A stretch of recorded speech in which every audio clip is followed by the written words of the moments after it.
네, 오늘 말씀의 제목은 브리스길라와 아굴라 그리고 바울을 통해 배우는 전도자의 삶이라는 주제로 오늘 말씀을 나눠보고 싶습니다. 우리 주일날 교회에 나오는 우리 성도 여러분들 모두 내가 전도자이고 또 복음 전환자라고 생각을 할 텐데, 과연 나와 비교해서 이 바울과 비교했을 때 내가 어느 위치에 있고 오늘 내가 좀 깨닫고 돌아가야 되는 것이 무엇인지 먼저 마음의 준비를 하고 말씀을 나눠봤으면 좋겠습니다. 먼저 여러분 주변에 이런 사람이 있는지 한번 생각해 봤으면 좋겠습니다. 한 곳에 오래 머무르지 않는 사람, 쉽게 현재에 안주하지 않는 사람, 옛것을 고집하지 않는 사람 있을까요? 이들의 공통적인 특징이 있습니다. 이런 사람들은 대개 열정이 있는 사람들이 그렇습니다. 우리 교회 안에서 보면은 큰 소명에 붙들린 사람들이 그렇습니다. 소명에 붙들린 사람들은 한 곳에 쉽게 안주하는 것을 택하지 않습니다. 한 곳에 머물러서 그동안 해왔던 일과 환경에 특별한 생각 없이 세월을 흘려보내지 않습니다. 하나님의 부르심의 자리에 따라서 늘 귀를 기울이고 경청하려고 애를 씁니다. 오늘 말씀 가운데 등장하는 브리스길라와 아굴라 그리고 바울이 그런 열정을 지닌 사람들입니다. 이 세 사람을 통해서 과연 그냥 복음을 전하는 사람 말고 열정적으로 복음을 전하는 사람은 어떤 삶을 살아가는지 오늘 듣고 많은 것을 담아가는 시간이 되었으면 합니다.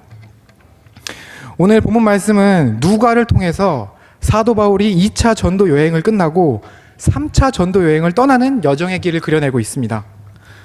이제 바울이 고린도 사역을 정리하고 에베소를 거쳐서 가이사랴를 통해서 예루살렘으로 돌아오는 길 중에 한 장면인데요. 바울은 전도 여행을 다니면서 한 가지 특징이 있었습니다. 전도 여행이 끝날 때마다 굳이 예루살렘으로 꼭 돌아왔어요. 그렇게 굳이 꼭 돌아간 이유는 이방 교회에서 있었던 사역의 열매들을 설명해주고 싶었어요. 그 기쁜 열매들을 예루살렘에 돌아가서 함께 나누고 싶었던 거예요. 자기의 간증이자 양육을 하는 시간을 가졌던 거죠. 여기서 우리가 두 가지를 생각해 봤으면 좋겠는데, 첫 번째는 2021년 1월 이제 새해가 이제 익숙해져가는 지금 바울이 이전에 하던 사역을 어떻게 정리하고 또 새로운 사역으로 어떻게 전환하는지 말씀의 기록을 통해서 잘 살펴봤으면 좋겠습니다. 그리고 또 한 가지는 브리스길라와 아굴라를 통해서 이들이 믿음의 부부지만 또 한편으로는 동역자로서 그리스도 안에서 어떻게 팀을 꾸려나갔는지 우리가 생각해보고 2021년 적용해 나간 우리가 되었으면 좋겠습니다. 먼저 18절 말씀을 보시겠습니다. 오늘 본문 말씀 18절. 바울은 더 여러 날을 머물다가 형제들과 작별하고 배를 타고 수리아로 떠나갈새 브리스길라와 아굴라도 함께 하더라. 바울이 일찍이 서원이 있었으므로 갱그리아에서 머리를 깎았더라. 바울은 고린도에서 사역을 마치고 며칠 더 기거하다가 형제들과 작별하게 됩니다. 2차 전도 여행을 끝내면서 이전에 하던 사역들을 정리하는 모습을 알 수가 있습니다.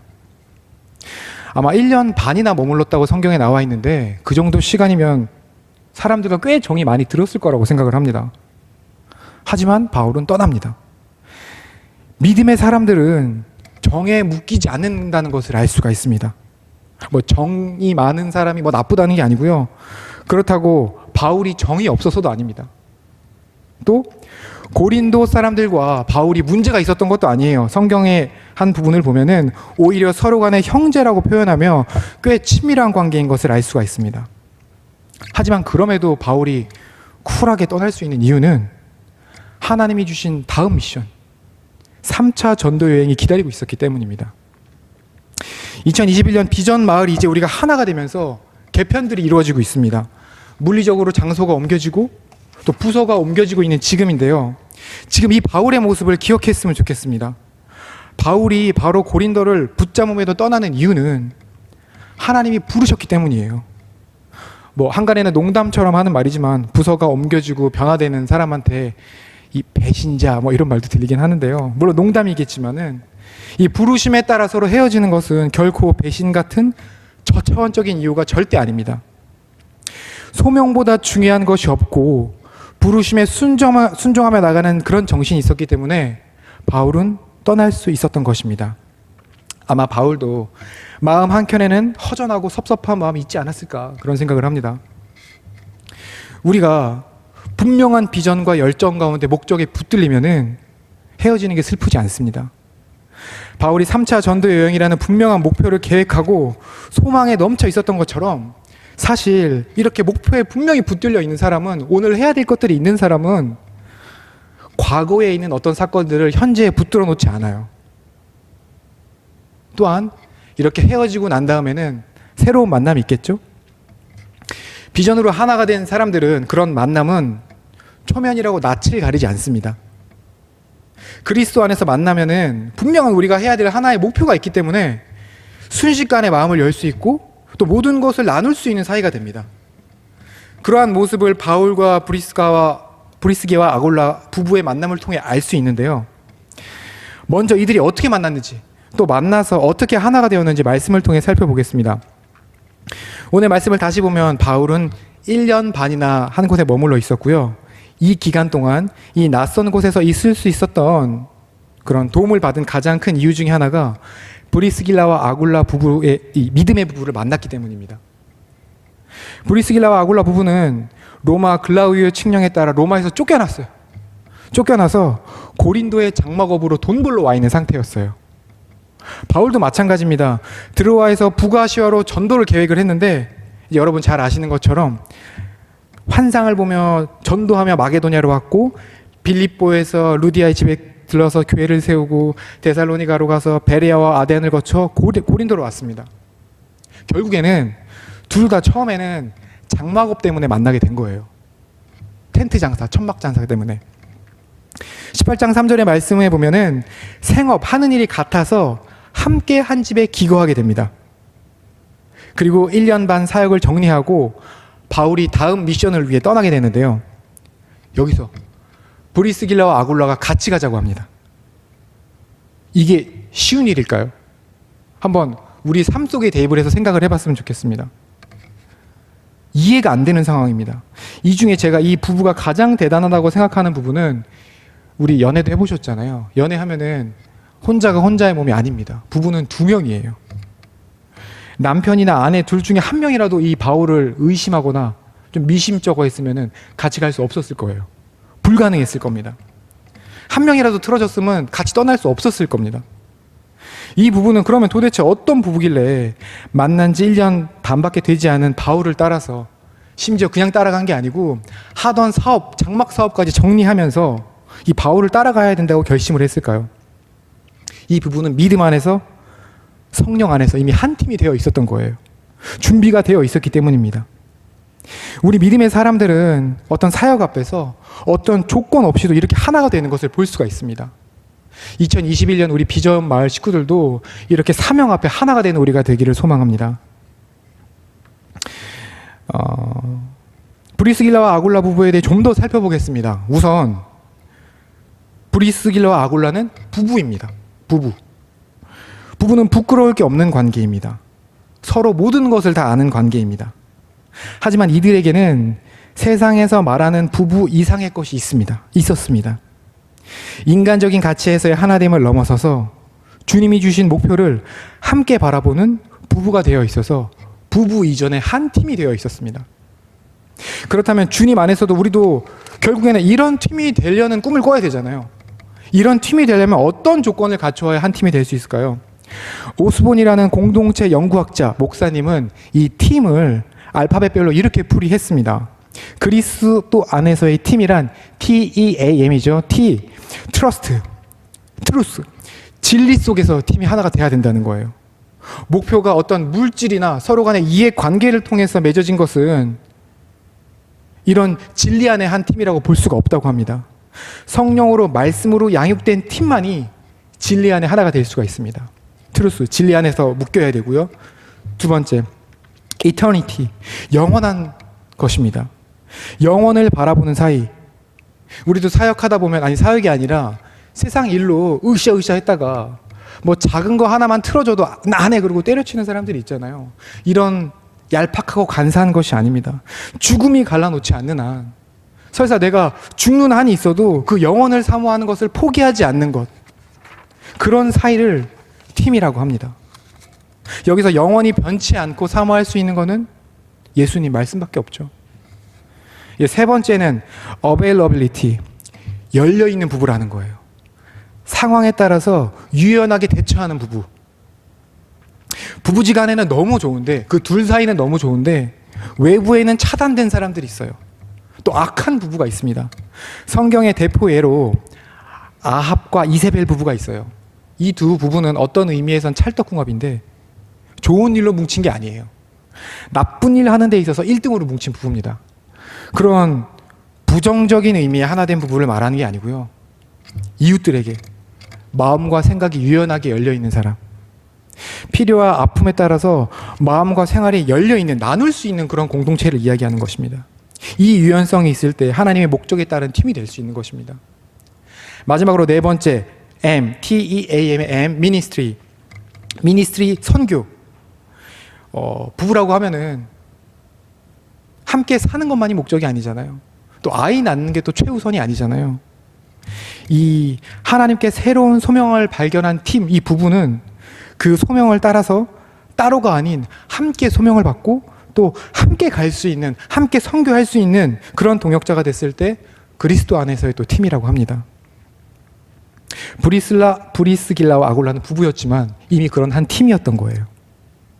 이런 팀의 조건을 충족한 브리스길라와 아굴라 부부는 역시 마찬가지로 이런 팀의 마음이 준비되어진 바울을 만나자마자 목적이 이미 하나가 된 거예요. 만나자마자.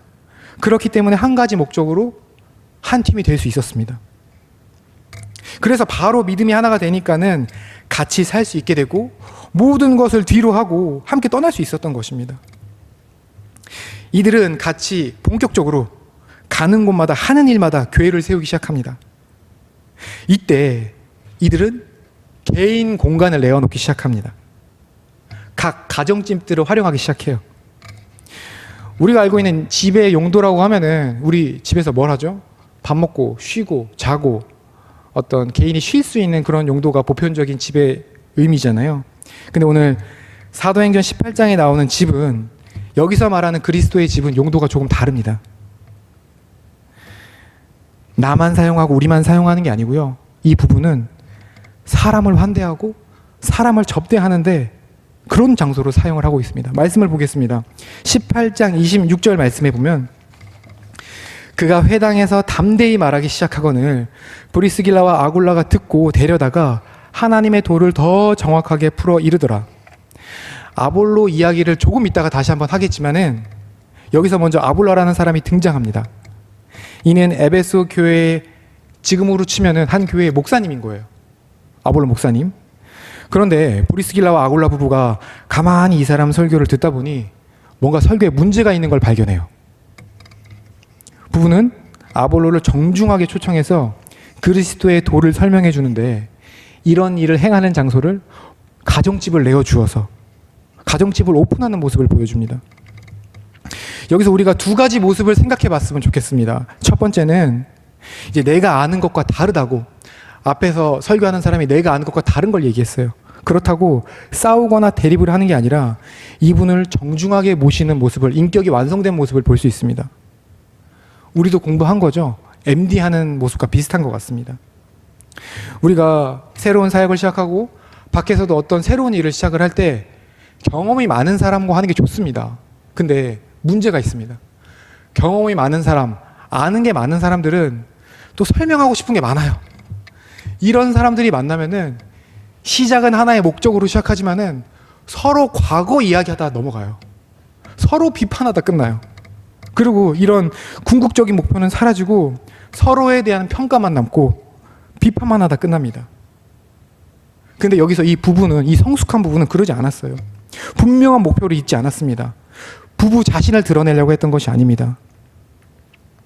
또한 이 부부는 가정을 훈련과 양육과 교제의 장으로 열어놓고 활용을 했던 거예요. 한번 심각하게 오늘 우리 1월 24일 주일날, 오늘날 지금 현실에 이 브리스길라와 아굴라 부부의 모습을 한번 적용해 봤으면 좋겠어요. 지금 오늘날의 교회는 코로나로 인해 또 세대가 변해감으로 인해 교회의 기본 기능을 많이 상실한 상황입니다. 그 중에 가장 많이 상실했다고 생각을 하는 게 이 교회에서 다 같이 모이는 기능을 많이 상실했습니다. 오늘 말씀을 잘 묵상해 보면은 어떻게 하면 이렇게 상실한 기능을 교회가 회복을 하고 교회가 교회됨을 증명할 수 있을지 답을 오늘 바로 찾을 수 있다고 생각을 합니다. 우리가 가정교회를 세워가는 것이, 우리가 지금 여기 있는 한 사람 한 사람이 가정교회를 세워가는 것이 예배에 모여서 함께 예배드리는 그 상실된 기능을 회복하는 길이라고 생각을 합니다. 근데 사실 이건 제 의견이 아니에요. 성경에서 그렇게 말을 하고 있습니다. 성경에서 가정을 오픈해서 교회의 역할을 감당하는 모습은 굉장히 많이 있습니다. 지지난주에 사도행전 강의가 끝났는데 그 사도행전 강의를 기억합니다. 먼저 바울이 빌립보에 도착했을 때 누가 마중 나오죠? 루디아가 마중 나옵니다. 루디아가 바울을 맞이하는데 그리고 바로 팀이 돼요. 자기의 집을 바로 바울한테 오픈을 해줍니다. 그리고 바로 그것이 교회가 됐는데 그 교회가 그 유명한 빌립보 교회가 되었습니다. 그리고 데살로니가 교회에서는 야손이 집을 오픈해서 바로 그것이 데살로니가 교회가 되었고요. 뿐만 아니라 로마서를 보면은 로마의 곳곳에 교회가 있었다는 것을 압니다. 그 전부 다 가정교회들이에요. 성경은 과거의 일을 기술한 거지만 말씀은 살아서 오늘도 움직이기 때문에 현재의 반면 교사이기 때문에 이 말씀을 나에게 조명해서 믿음으로 받아들이는 자에게는 현재도 똑같이 적용이 될 것입니다. 우리가 사업장을 오픈하고 내 개인적인 공간을 오픈해서 지금 이 부족한 교회의 기능을 대신했을 때 그곳이 바로 교회가 되고 하나님이 함께 하시는 거룩한 성전으로 사용되는 우리에게 주시는 귀한 기회의 때가 아닐까라는 생각을 해봅니다. 여기서 한 가지 오해하지 않으셨으면 하는 거는 우리가 국가 지침을 어기자는 게 아니에요. 주변에 눈총 받아가면서 부도덕하게 행동을 하자는 게 아닙니다. 그런 국가적 지침은 다른 이웃보다도 더 철저하게 꼼꼼하게 잘 지키면서 오히려 그런 남들에게 배려하는 모습을 통해서 그것 자체로도 그리스도의 향기를 풍기는 사람이 되자는 겁니다. 그러면서 본질적인 안전을 잘 지켜가며 제도권에서 지금 상실한 교회에 예배 드릴 수 있고 모이기를 힘쓰는 그런 것들을 회복해보자는 것입니다. 더 쉽게 거창한 게 아니에요. 지금 우리 1, 2, 3부 신청해서 예배를 드리잖아요. 아실 거예요. 신청을 했는데 인원이 오버가 돼요. 못 드리는 사람이 있습니다. 이 사람들 좀 우리 가까운 자리에 집을 내서 예배 드릴 수 있게 하자는 겁니다. 카페 문 닫고 있잖아요. 만나기 힘들잖아요. 세신자들 있으면은 내 개인 공간 내서 그 세신자들 영접해서 하나님과 가까워질 수 있는 자리를 내주자는 겁니다. 특별한 게 아니에요. 거창한 게 아닙니다. 성경에서 했던 것들을 지금 우리도 가능하게 할 수 있다는 것입니다. 그랬을 때 브리스길라 아불라 부부가 자기 집을 내놓아서 양육의 자리로 만들었던 것처럼 루디아가 바울에게 집을 내놓아서 교회를 만들었던 것처럼 그렇게 우리가 하지 않으면은 지금도 예수님을 찾아 헤매고 있지만 기회가 여의치 않아서 방황하고 목말라고 있는 교회 주변만 맴돌고 있는 안타까운 영혼들을 놓치게 될 것입니다. 아마 하나님이 이 모습을 본다고 한번 생각을 해보세요. 얼마나 안타까워하고 슬퍼하실 것 같습니까? 당장이라도 우리 얘기입니다. 주일에 못 오는 분들이 평일에 오는 경우들이 있는데 이들을 위해 시간을 내고 장소를 내길 원합니다. 이렇게 교회를 하나하나 세워나갈 때 그 많은 영혼 하나하나들이 올바른 길로 또 세워지고 또 새로운 교회들이 하나하나 세워질 줄로 믿습니다. 물론 제가 이렇게 얘기하지만 쉽지 않을 거라고 생각해요. 일단 이렇게 자기 개인 공간을 내주면은 피곤해요. 불편하죠. 일단 제가 떠올려 봤을 때 청소해야 돼요. 청소해야 되고 시간 빼야 되고 그리고 왠지 모르게 각자들의 이유로 우리 집안 보여주는 게 부끄러워요. 사실 오는 사람 아무도 상관 안 하는데 이 초대하는 사람이 부끄러워요. 여러 가지 이유로. 사생활이 노출되는 것 같습니다. 여기서 잠깐 한 가지 간증을 하고 지나가겠습니다. 굉장히 좀 긴 간증인데 오늘 주제에 맞게 압축해서 혹시 뒷얘기가 궁금하신 분들은 저에게 개별 연락 주시면 알려드리겠습니다. 오늘이 교회 권사님이셨는데 남편분은 공무원이셨어요. 공무원으로 일을 하시다가 어쩌다 사업에 개입을 해서 대박이 났어요. 대박이 나서 건물을 하나 갖게 됐어요. 그리고 떵떵거리면 살 수 있게 됐죠. 근데 이분이 이렇게 살면 좋은데 또 다른 사업에 손을 댔다가 이제 보증을 잘못 써고 은행 관계가 복잡해져가지고 집을 하루아침에 날려버린 거예요. 그때부터 이 남편분 집사님은 들어 누웠어요. 본인 실수 때문에 이렇게 됐다. 아, 우리 자녀들이 잘 먹고 잘 살 수 있었는데 이제 큰일 났다. 그리고 아버지가 넘어지니까는 아들, 딸 한 명씩 있었는데 이들이 엇나가기 시작해요. 집에 안 들어옵니다. 3개월 동안 딸은 안 들어왔대요. 근데 정말 다행인 거는 이 권사님은 기도하시는 분이었어요. 그리스도의 사명에 붙들린 사람이었습니다. 그때 온누리교회에서 하고 있었던 것이 이제 그 지역별로 예배를 살리는 일을 하고 있었어요. 이렇게 힘들어진 시기에 이 권사님이 지역별로 살리는 일을 했는데 또 하필 이 권사님 마음 가운데 집을 내주라 이런 마음이 있었다는 거예요. 그리스도에 사로잡힌 이 권사님이셨지만은 처음부터 내놓지는 못했대요. 왜냐하면 다른 건 다 괜찮은데 남편분이 누워있는 걸 보여주기가 너무 좀 그랬대요. 그리고 애들이 눈총을 주더래요. 그럼에도 불구하고 처음에는 순종하지 못했지만은 이제 기도하는 분이시기 때문에 또한 성령을 사모하는 사람이기 때문에 결국에는 순종을 해서 집을 내줬대요. 단칸방을. 처음엔 5명이 왔대요. 목사님 포함해서. 목사님 본인 그리고 성도 3분이었을 거 아니에요. 근데 이렇게 처음에는 핍박이 시작됐지만은 기도하는 곳에는 성령이 역사하는 걸 우리가 들을 수 있었습니다. 예배가 있는 곳에는 기적이 있는 것을 우리는 볼 수 있었습니다.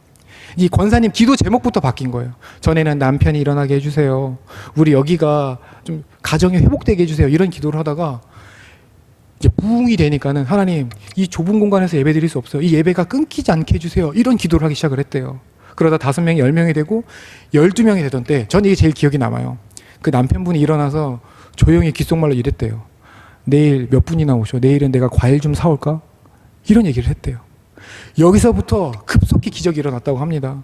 아이들이 돌아오고 가정에 에너지가 생기고 성도들이 부흥을 하고 가족들 간의 대화가 일어났다고 합니다. 그리고는 거기에 부흥하면서 오던 사람 중에 한 분이 또 기적 같은 인연으로 연결이 돼서 그 전에 있던 문제가 어느 정도 해결이 됐대요. 그리고 30명이 넘게 가정교회가 부흥하면서 40평이 넘는 집으로 이사를 갔대요. 여기서 제가 여러분에게 말씀드리고 싶은 거는 축복받았다는 얘기하고 싶지 않아요. 이거는 그냥 나중 문제고 옛날에 과거의 역사처럼 성경에 나왔던 것들이 그냥 지나가면 지나칠 수 있는 일인데 나한테 조명해서 내가 붙잡으면 내가 그 기적의 주인공이 될 수 있다는 말을 하고 싶은 거예요. 하나님한테 쓰임 받을 수 있고 교회 세운 일이 쉬운 일이 아니잖아요. 내가 그 어렵지만 이 필요에 따라서 하나님한테 장소를 드렸을 때 내가 교회를 하나님한테 드릴 수 있는 기회가 만들 수 있다는 거예요. 우리가 모두 이 말씀을 붙잡는 또 기적의 주인공이 된 우리가 되었으면 좋겠습니다. 계속해서 말씀을 나누겠습니다. 브리스길라와 아굴라는 이미 드림팀이었어요. 근데 여기다가 이미 또 훈련이 된 바울까지 합류를 합니다. 정말 스페셜한 드림팀이 되었다고 저는 생각을 합니다. 여태까지 따로도 너무 잘해왔는데 이들이 합쳐져서 이제 에베소로 넘어갑니다. 19절에서 21절 말씀, 오늘 19절에서 21절 말씀을 보겠습니다. 에베소에 와서 그들을 거기 머물게 하고 자기는 회당에 들어가서 유대인들과 변론하니 여러 사람이 더 오래 있기를 청하되 허락하지 아니하고 작별하여 이르되 만일 하나님의 뜻이면 너희에게 돌아오리라 하고 배를 타고 에베소를 떠나. 다시 말씀드리지만 바울은 2차 전도 여행을 마치고 예루살렘으로 가는 중이었어요. 근데 예루살렘으로 가는 길이 꽤 멀었어요. 한 번에 갈 수가 없었기 때문에 소아시아에 있는 에베소에 잠시 귀향한 것입니다. 근데 여기서 바울은 들어가자마자 유대인들한테 복음을 또 증거하기 시작합니다. 상황 이해되시나요? 도대체 바울은 왜 그러는 걸까요? 지금 여러분도 잘 알다시피 바울은 전도 여행하면서 무슨 일이 있었냐면요. 죽을 뻔도 하고요. 몇 번이나 두드려 맞고 박대받고 이러다가 겨우겨우 그걸 끝내고 본국으로 간증하러 간다고 했잖아요. 예루살렘으로 가던 도중에 잠깐 그 발걸음 쉬러 에베소에 들어간 건데 그때도 복음을 전하고 있는 거예요. 바울은. 우리도 이해되잖아요. 2020년도에 정말 열심히 했으면 적어도 12월 마지막 한 주, 1월 한 달 정도는 좀 여행도 가고 싶고 쉬고 싶고 이런 것들 있잖아요. 마찬가지일 거예요. 에베소에서 바울이 쉰다고 해서 아무도 뭐라 하지 않습니다. 그러나 바울은 도착하자마자 회당에 가서 바로 변론하고 복음을 증거하고 이거에 더 나아가서 일을 벌리기 시작해요. 막. 잘못하면 이 바울을 보고 일 중독이다, 지금으로 보면 워커홀릭이다 그럴 수도 있습니다만 바울은 워커홀릭이 아닙니다. 바울한테는 이 복음 증거하는 것이 어떤 의미였냐면요, 우리가 숨 쉬는 것과 같았습니다. 복음을 삶 속에서 숨 쉬는 것처럼 여겼고 때문에 숨 쉬듯이 전할 수밖에 없었던 거예요. 당연한 삶이었습니다. 여러분은 숨 쉬는 걸 일이라고 생각하십니까? 아니잖아요. 이제 한 주간 안부를 물을 때 지난주 숨 잘 쉬었습니까? 이렇게 안 하잖아요. 그렇죠? 그렇습니다. 바울에게는 복음 전하는 일은 그런 의미였어요. 예수 사랑을 전했던 것입니다. 여러분 또 하나 더 여쭤볼게요. 가족을 사랑하는 일을 보고 한 주간 가족 사랑하셨습니까? 이렇게 안 물어보잖아요. 숨 쉬는 건 일이 아니고요, 사랑하는 건 일이 아닙니다. 그러나 우리가 이거를 일로 여기니까 지치는 거예요. 일로 여기니까 끝까지 못하고 떨어져 나가는 것입니다. 바울은 이게 일이 아니었듯이 예수님한테도 이게 일이 아니었어요. 예수님께서 바리새인들이 예수님께 왜 안식일을 안 지키냐고 물었을 때 이렇게 대답하십니다. 아버지가 일하시니 나도 일한다라고 대답은 그렇게 하셨어요. 이때 왜 일하냐고 물어보니까 대답은 그렇게 하셨지만 예수님이 갖고 있는 속마음은 그렇지 않았습니다. 않았을 거라고 생각합니다. 사랑하는 거 그게 너네한테는 일이냐? 너에게나 일이지 나는 일이 아니야.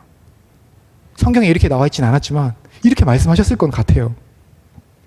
여러분, 사랑은 일이 아닙니다. 숨 쉬는 건 일이 아니고요, 복음 전하는 건 삶입니다. 우리가 살아가면서 하나님과 나와의 관계를 드러내는 삶의 방식이라고 생각을 합니다. 그래서 어디를 가나 하나님과 나와 교제하고 같이 삶을 살아가는 모습을 드러내는 것 자체가 그 모습 보여주는 게 복음이고 그게 전도고 그게 삶이라고 생각을 합니다. 오늘 교회에서 통합적으로 전할 주제의 말씀이 교육입니다. 교육.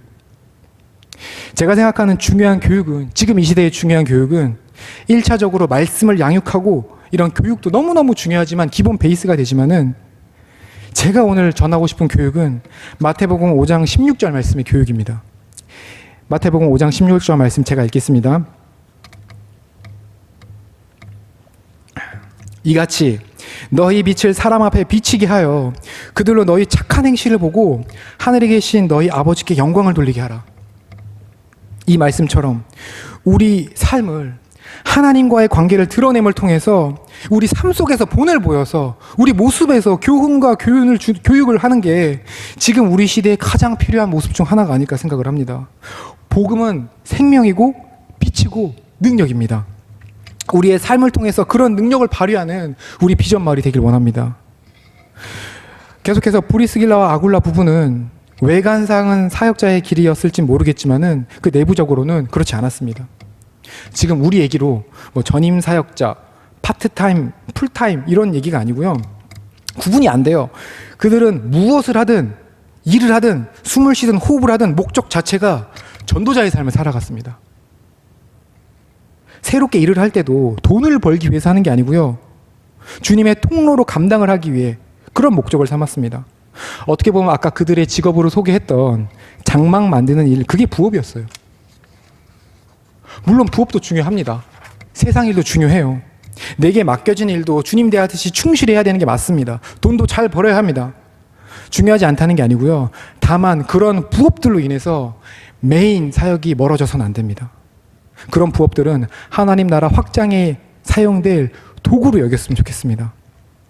이 부분은 본업을 향해, 그리스도의 일을 향해 교회를 세워나가는 일에 다름질을 하고 있었는데요, 본인들이 또 다른 표현으로 이미 교회가 되었어요. 그들 자체의 삶이 교회였던 거예요. 에베소를 가도 교회가 되고 여기를 가도 저기를 가도 교회가 됐다는 것입니다. 여기서 교회를 갔다는 얘기가 무슨 얘기냐면은 교회의 정문을 출입했다라는 이런 얘기가 아니에요. 이들 자체가 교회가 되었다는 것입니다. 말씀 곳곳에서 그 기록을 찾아볼 수 있습니다. 고린도전서 16장 19절을 보면, 고린도전서 16장 19절을 보면 아시아의 교회들이 너희에게 무난하고 아굴라와 브리스가와 그 집에 있는 교회가 주 안에서 너희에게 간절히 무난하고. 고린도전서는 에베소에서 쓴 편지입니다. 이해되시나요? 말씀을 다시 한번 말씀 띄워주시겠어요? 그 집에 있는 교회가 집이 이미 교회가 되었기 때문에 집에 있는 교회의 안부를 묻고 있는 겁니다. 또 있습니다. 로마서 16장 3절에서 5절 말씀입니다. 너희는 그리스도 예수 안에서 나의 동역자들인 브리스가와 아굴라에게 문안하라. 그들은 내 목숨을 위하여 자기들의 목까지도 내놓았나니 나뿐 아니라 이방인의 모든 교회도 그들에게 감사하느니라. 또 저희 집에 있는 교회에도 문안하라. 내가 사랑하는 에베네도에게도 문안하라. 그는 아시아에서 그리스도께 처음 맺는 열매니라. 브리스가와 아굴라 부부가 아까 글라우디아 충령에 의해서 로마에서 쫓겨났잖아요. 그들이 쫓겨나서 계속 교회를 세웠어요. 그러다 다시 로마로 돌아왔는데 돌아와서 이들은 또 교회가 됩니다. 그래서 그 부부에 대해서도 문안하라는 지금 구절이에요. 로마서 16장이. 어디를 가나 교회가 되었다는 것을 알 수 있습니다. 가정의 교회를 열물 통해서 교회의 열매가 되었다는 것입니다. 근데 초대 교회에만 이런 일이 필요했고 이런 일이 일어났다고 하기에는 오늘날 우리의 사정이 너무 급박합니다. 가정도 어떤 식으로든 계속해서 교회가 돼야 된다고 생각을 합니다. 그리스도인이라면은 좀 적극적인 그리스도인이라면은 마땅히 예배를 드려야 하고 그 공간이 그리스도를 위해 사용돼야 된다고 생각을 합니다. 그랬을 때 예배의 장소에서 늘 기적이 일어납니다. 제 마음속에선 크지만 보기에는 작은 간증을 하나 하면은 저희 아버지도 목사님이십니다. 그리고 1남 3녀의 네 남매가 있는데 저희는 어렸을 때부터 이사를 가면 제일 먼저 설치를 하는 게 있어요. 마루에 7시는 가정예배 이렇게 붙여놨어요. 그래서 어디를 있거나 7시나 땡치면 들어왔어야 됐어요. 늦게 들어오면 발바닥 맞았어요. 근데 그렇게 성인이 될 때까지 예배를 드렸더니 그때는 놀이터 못 가는 게 그렇게 섭섭했는데 지금 와서 생각해보니 그 시간을 어느 시간과 바꾸라고 해도 안 바꿀 것 같아요. 그렇게 쌓였던 시간이 말씀으로 양육된 것도 있지만은 이 예배의 소중함을 몸으로 느끼게 되고요. 절대 놓치지 않은 귀한 것으로 제가 붙잡게 됐고요. 그 하나님의 예배하는 것이 얼마나 두렵고 떨리는 것인지 그런 마음을 배우게 되었습니다. 제 작은 간증이지만은 각자 머무는 개인 공간을 하나님께 드리는 예배의 공간을 활용하는 여러분이 되시기를 바랍니다. 일주일에 한 번 모여서 주일 성수를 하는 것, 이것이 본질이고 이게 귀하긴 하지만 다시 말씀드리지만 우리가 진정한 예배자, 진정한 내 자체가 교회가 되려면은 날마다 모이기를 힘쓰고 매일 그리스도를 찾는 우리가 되길 소망합니다. 다시 19절 바울 이야기로 돌아가 보겠습니다. 19절 돌아와서 복음 전하는 게 바울한테는 호흡이었기 때문에 2차 전도여행을 마치고 잠시 들린 예배소에서도 아까 얘기한 대로 이 짜투리 시간에도 복음을 전할 수밖에 없었어요. 바울한테는 이게 호흡이었으니까. 믿음의 사람 바울에게는 자기의 살아가는 모든 시간이 주인 대신 예수님께 시간을 올려드리는 복음의 삶을 살아내고 있습니다. 핍박받을 때도 있었지만 이 에베소에서는 열매가 좋고 반응이 괜찮았습니다. 20절에 보면 여러 사람들이 바울을 붙잡는 모습을 볼 수 있습니다. 여기서 유하라고. 하지만 바울은 21절에 떠날 의사를 보이는데요. 이는 다른 성경 구절을 찾아보면은 유월절을 지키기 위해 예루살렘을 떠나야 된다는 이유도 있습니다. 이렇게 21절에 작별의 말을 권하는데 하나님의 뜻이라면 돌아오겠노라고 말을 합니다. 여기서 우리가 또 생각을 해봤으면 좋겠는 게 있습니다. 우리가 사람과 사람이 헤어질 때 다음에 한번 밥 먹어요. 다음에 언제 한번 만나요. 이런 얘기를 하잖아요. 이런 가벼운 것들이 아니었어요. 하나님한테 먼저 물어보고 하나님의 뜻이 있으면 내가 반드시 돌아오겠다라는 겁니다. 하나님의 뜻대로 내가 순종하며 살아가겠다는 고백입니다. 강한 의지가 담겨 있는 것입니다. 그런데 여기서 또 우리가 하나 잘 분별을 해봤으면 좋겠습니다. 이런 바울의 무게감 있는 진지한 어떤 고백과는 달리 하나님의 뜻을 빙자해서 우리가 뜻을 내세우는 경우가 있어요. 또는 그런 제한을 받는 경우가 있습니다. 하나님의 뜻을 빙자해서 사람의 뜻을 내포시키는 경우가 있어요. 근데 이거를 어떻게 구분하면 좋을지 오늘 바울의 어떤 모습을 통해서 분별할 수 있는 방법을 알려드리겠습니다. 첫 번째는 바울이 자기의 유익을 따라갔나요? 아닙니다. 바울은 자기의 유익을 위해 움직이지 않았습니다. 오히려 손해보는 길을 선택하는 경우가 다수였습니다. 하나님의 뜻은 자기의 유익과 멉니다. 하나님의 뜻을 따라가다가 유익이 따라오는 경우는 있지만은 절대로 하나님의 뜻은 자기 유익이 먼저 되지 않습니다. 두 번째는 편안한 길입니까? 바울이 편안한 거 선택했으면 자기 집에 있지, 안디옥에 머물지, 왜 가는 곳마다 이렇게 맞고 핍박받으면서 그렇게 따라갔겠습니까? 한편으로는 불편한 길입니다. 하나님의 뜻을 따라가는 건 우리 마음 가운데는 평안이 있을지언정 환경 가운데는 편치 않을 수도 있습니다. 셋째, 하나님의 길을 가는 그는 이미 믿음의 증거를 받고 가는 길이었습니다. 바울은 가는 곳마다 비록 박해를 받았지만 그 가운데에서도 분명한 복음을 전달했습니다. 믿음의 증거를 이미 본인 손에 쥔 듯이 보았던 사람이었기 때문에 더 이상 하나님의 뜻을 따라가는 게 어렵지 않았습니다. 믿음의 증거를 이미 받았기 때문입니다. 넷째는 말씀을 따라가는 삶을 살아야겠습니다. 우리는 삶이 말씀을 통해 이루어지는 것을 기도해야 됩니다. 부름받은 삶이 돼야 됩니다. 내 뜻과 내 계획대로 가기를 원하는 것이 아니고요. 하나님의 뜻이 무엇인지 알게 해달라고 늘 깨어서 기도를 해야 됩니다. 오늘 나한테 하나님이 주신 뜻이 무엇인지, 올 한 해 하나님이 나한테 말씀하시는 게 무엇인지, 오늘 우리 팀을 통해서 하나님이 내게 원하는 게 무엇인지, 그것을 꼭 붙잡았으면 좋겠습니다. 근데 때로는 하나님이 이미 답을 다 주셨는데, 성경 말씀에 이렇게 해라 저렇게 해라 다 해놨는데 결론을 내지 못하고 그냥 기도만 오래 하는 경우가 있어요. 계속 고민만 하는 경우가 있습니다. 사실 그럴 때는 대부분 내 뜻대로 하고 싶어서 그렇죠. 내가 떼쓰고 있는 기간이 많은데요. 사실 우리가 기도해야 되는 내용은 기도 자체가 너무 귀한 거지만은 어떻게 하면 하나님의 뜻을 우리가 이룰 수 있는지, 또 내가 하나님의 뜻을 이루어 나갈 때 내가 포기하지 않게 해달라고, 힘을 달라고, 끝까지 이룰 수 있게 해달라고 기도를 해야지, 그냥 그대로 시간만 끌면은 내 뜻대로 이루어달라는 어떻게 보면 하나의 꾀가 되지 않을까. 내가 꾀가 되지 않을 수 있도록 잘 분별하길 소망합니다. 22절 23절 말씀 보겠습니다. 가이사랴에 상륙하여 올라가 교회의 안부를 물은 후에 안디오고 내려가서 얼마 있다가 떠나 갈라디아와 부르기아 땅을 차례로 다니며 모든 제자를 굳건하게 하니라. 이 구절을 보면 복음이 중요하지, 복음 자체가 중요하지, 복음을 전하는 행적이 중요하지 않다라는 이 사도행전을 기술한 누가의 관점을 알 수가 있어요.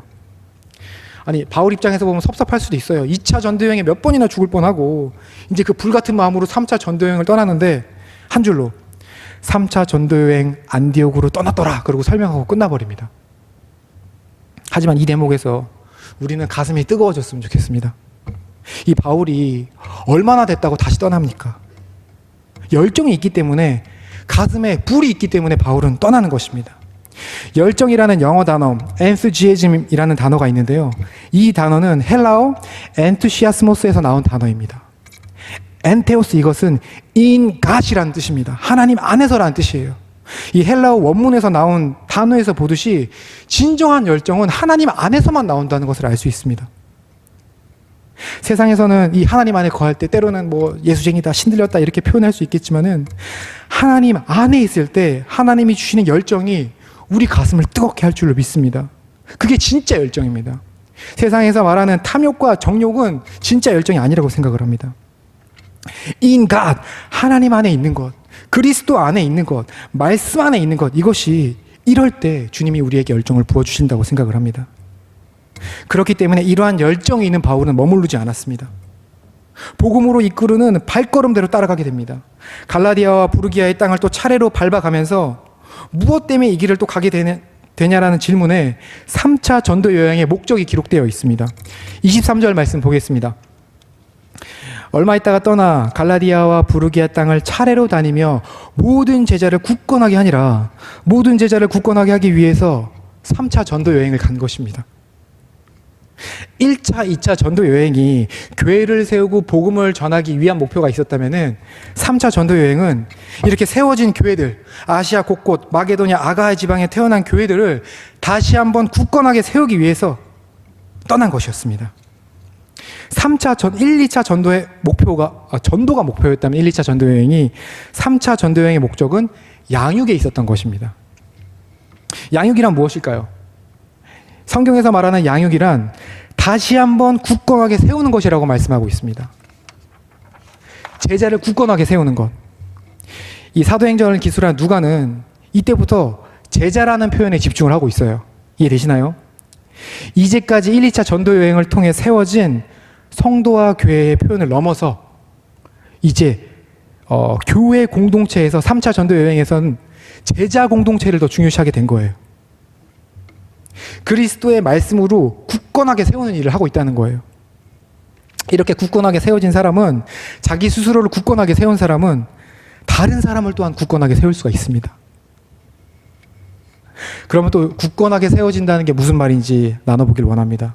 여기서 굳건하게 세워진다는 것은 다른 거 바라보지 아니하고 예수님을 바라보는 것, 우리의 방향을 예수님께 고정하는 것, 세상을 바라보는 시선을 주님께 향하도록 방향을 고정시키는 것, 이것이 굳건하게 세워지시는 거고요. 이게 양육의 목표입니다. 그리스도인의 삶의 목적이 되어야 되는 것입니다. 양육은 또 어떤 특별한 시스템이 아닙니다. 이제 교회에서 홍보를 할 때 무슨 과정, 집사가 되는 과정, 이런 시스템이 많이 있다 보니까는 이런 뭔가를 취득하기 위한 것이다라고 혼동을 하는 경우도 있는데요. 그런 거는 부수적으로 따라오는 거지, 진정한 양육의 목표는 예수님을 바라보게 하는 것입니다. 그게 양육입니다.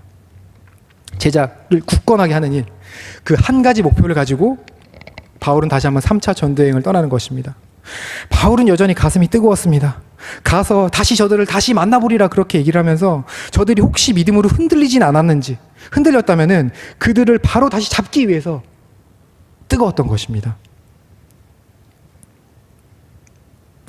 예수가 그리스도인 것을 다시 풀어서 설명하는 것, 예수가 그리스도인 것을 다시 풀어 설명하는 것, 예수의 생애, 십자가의 죽음, 부활하심, 성령 강림, 이 모든 게 주님을 바라보게 하는 구체적인 이유가 되고 도구로 삼았던 것입니다. 그게 양육이었고 양육 교육의 본질이었습니다. 사실 이거 하나만 알면은 양육에 대해 다 이해를 했다고 생각을 합니다. 이제 마지막 한 가지 에피소드가 남았습니다. 에베소 교회에 아볼로가 등장을 합니다. 아까도 잠깐 등장을 했지만은 24절에서 26절 말씀, 알렉산드리아에서 난 아볼로라 하는 유대인이 에베소에 이르니 이 사람은 언변이 좋고 성경에 능통한 자라. 그가 일찍이 주의 도를 배워 열심히 예수에 관한 것을 자세히 말하며 가르치니 요한의 세례만 알따름이라. 그가 회당에서 담대히 말하기 시작하거늘 브리스길라와 아굴라가 듣고 데려다가 하나님의 도를 더 정확하게 풀어 이르더라. 먼저 이 말씀을 보겠습니다. 여기서 알렉산드리아라는 곳은 이집트에 있는 도시입니다. 로마 제국을 기준으로 본다면 로마가 가장 큰 영향력이 있는 곳이고 알렉산드리아는 두 번째 정도 영향력이 있는 도시였습니다. 이 의미는 아볼로가 이쪽 출신이라는 설명을 하고 있는데요. 아볼로가 많은 학문적 지식과 배경을 가지고 있다는 것입니다. 모든 지식 세계에서 철학, 수사학 등을 섭렵을 했고 언변이 탁월해서 메신저로서 자격이 있다는 거예요. 뿐만 아니라 유대인이었기 때문에 성경에도 능통한 사람이라는 것을 알 수 있습니다. 그런 사람이 지금 에베소에 있었던 것이고요. 문제는 이 능통한, 말 잘하는 아볼로 목사님의 설교를 듣는데 이 아볼로 목사님이 자세히는 가르치지만 이 오늘 말씀에 나온 대로 요한의 세례까지만 알려주는 거예요. 내용이 업데이트가 되어 있지 않았습니다. 예수에 관해서 사실은 잘 자세히 알려주지만 뭐 언제 태어나고 언제 죽고 이런 숫자적인 내용에 국한됐던 거예요. 더 정확히는 예수님의 생애와 죽음과 부활과 그리고 특별히 성령 세례에 관련돼서는 무지해서 요한의 물 세례 거기까지만 알고 설교를 했다라는 거예요. 그가 아무리 많은 것을 알고 말을 잘하는 사람이었어도 요한 세례만 알았다는 것은 회개하라 천국이 가까웠다까지만 전달을 한 것입니다. 그 이상 다음의 스토리는 모른 채 반쪽 복음만을 전달했다라는 것을 알 수 있습니다. 그 사실을 브리스기와 아굴라 역시 알게 되었던 것입니다. 그래서 접촉을 해서 그리스도의 도를 알려주는데요. 당시 아볼로가 어떤 사람이었냐면요, 말을 너무 잘해서 그때 당시의 객관적인 평가는 바울보다 말을 잘한다는 평가가 있었습니다. 하지만 그건 뭐예요? 어쨌거나 알맹이가 빠져 있는데 회개하라 이런 말만 현란하게 한다고 회개가 일어나지 않습니다. 또 성경 지식이 많다고 해서 능력이 있는 그리스도인이 아닙니다. 신학교 나온다고 해서 예수님 잘 믿는 거 아닙니다. 그리스도에 관해서 알기만 알았지 그리스도를 경험하지 못한 사람들은 때론 이런 결과를 낳습니다. 부부가 보고 그 아볼로 목사님의 부족함을 보고 비판하고 등을 돌린 게 아니고요. 집으로 초대해서 그리스도에 대해서 풀어서 소상히 설명을 해주었습니다. 이게 어떤 상황인지 이해되시나요? 우리 지금 예수마을교회로 대입을 하면 장하길 목사님이랑 안혜건 목사님이 설교를 하고 계신데 새신자분이 오셔가지고 목사님 잘못됐어요 그러고 있는 거예요. 얼마나 목사님이 당황하시고 또 보고 있는 사람들도 당황했겠어요. 우리 목사님 두 분들은 절대 그런 일이 없으시겠지만 그런 상황에서 하지만 문제가 생기지 않고 서로 간에 교육이 일어났습니다. 그렇게 초대교회에서 어떻게 이런 일이 가능했냐면 부부는 사역자로서 권위를 내세우지 않았어요. 아볼로는 성직자로서 권위를 내세우지 않았습니다. 다들 모두가 제자였어요.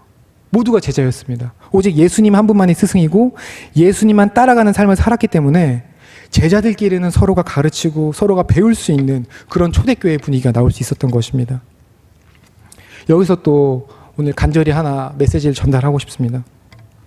우리가 교육을 하는 것도 좋지만 그 교육을 받아서 우리가 생활 가운데 교육을 사람들한테 간접적으로 교육을 끼치는 것도 중요하지만은 아무리 이런 좋은 교육을 해도 우리가 그릇이 준비가 되어 있지 않으면은 그 교육을 받아들일 수가 없습니다. 이 부잣집 자녀분들이 아무리 비싼 돈 들어도 말썽 피우고 수업 안 들으면 끝이잖아요. 같은 상황이라고 생각을 합니다. 우리가 평소에도 하나님의 말씀을 잘 받아들일 수 있는 마음밭이 되게 해달라고 기도하고 준비하는 우리가 돼야지만 진정한 교육이 일어날 수 있다고 생각을 합니다. 마지막으로 성경에 해박한 지식이 있고 열정이 있어도 그런 것을 비판의 도구로 사용하지 않았으면 좋겠습니다. 가르칠 수는 있어요. 그리고 우리 모두 배워야 합니다. 그래서인지 끝끝내 마지막에 가서 사도 바울은 이런 조언을 합니다. 선줄로 알면 넘어질까 조심하라는 것입니다. 양육의 핵심 코어는 겸손입니다. 우리는 언제든 혼자 설 수 없는 존재라는 걸 깨닫고 느끼고 살아가는 것이 우리가 교육받을 수 있고 양육받을 수 있는 핵심이라고 생각을 합니다. 그래서 선줄로 알면 넘어질까 조심해라고 했던 것입니다. 아볼로는 그런 것들을 받아들인 사람이에요. 놀라운 사람입니다. 겸손한 사람이었던 것입니다. 마지막으로 27에서 28절 아볼로가 아가야로 건너가고자 하므로 형제들이 그를 격려하며 제자들에게 편지를 써 영접하라 하였더니 그가 가매 은혜로 말미암아 믿는 자들에게 많은 유익을 주니 이는 성경으로서 예수는 그리스도라고 증언하여 공중 앞에서 힘있게 유대인의 말을 이기미려라. 그렇습니다. 이 부부의 교육을 받고 아볼로가 달라졌습니다. 설교가 달라지고 태도가 달라졌습니다. 지극히 겸손하고 능력이 있는 사람이 된 것입니다. 마침내 고린도 교회에 가서 많은 사람들에게 유익을 끼친 사람이 된 것입니다. 어떻게요? 누구 때문에? 좀 복잡합니다. 잘 들어보세요.